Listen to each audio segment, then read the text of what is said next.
Hey guys, welcome back to the channel. And today we're going to be talking about probably one of my all-time favorite Stockmans, and that's the 34OT. This is an American-made old-timer. Let me adjust our camera down so we're looking at the board here. And this is one that is made in the USA, but when I bought this one, it was on the secondary. This blade has like little to no snap. So you can see that USA 34OT. I mean, it is just about dead. Just very, and so, I had sent it off to Mark Kaufman. He is the one that he did a really great forced patina on these blades because the blades were really stained, especially the sheep's foot. You can see really a lot of the dark that was there. And on the spay blade, I mean, these were just really chewed up blades, but he, basically put a force patina on them and it's pretty nice. There's still some nice snap on these two blades, but I always wanted to get another USA made one. And so I did. I found this one on eBay, and it also is kind of light on the main blade there, but this one says Schrade, New York, USA. So it had a different tang stamp than the other one, and it's not as bad. It still has some snap, but pretty light, pretty light.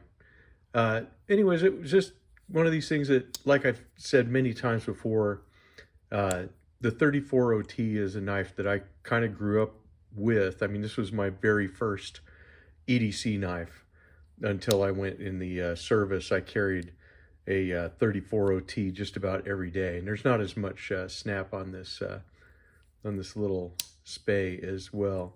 But then again, I also haven't given it the Tom cleaning, so I need to get on that the next time I have a few hours that I can spend some time cleaning this up.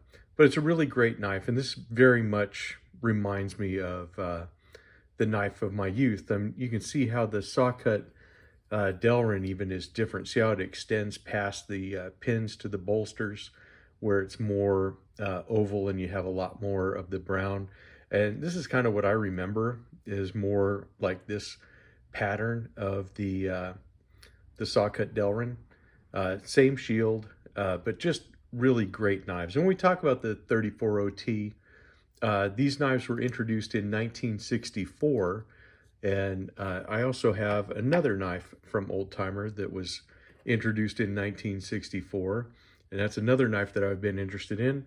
This is a 33OT. This is the jackknife version of this knife. So they're the same size, same frame, but this is a two-blade jackknife. They both have pretty much the same specs. This weighs 1.8 ounces. This guy's at 1.7. They're both 3¼ inches closed. The main blades are the same. You got the 2.5-inch clip blade. On the Stockman, you get a 2-inch sheep's foot blade and a 1.75 pin. On the Middleman jack, you're going to get the 2.5-inch clip and the 1.75-inch pen blade. So let's take a look at what you get. So here's your pen blade on this one.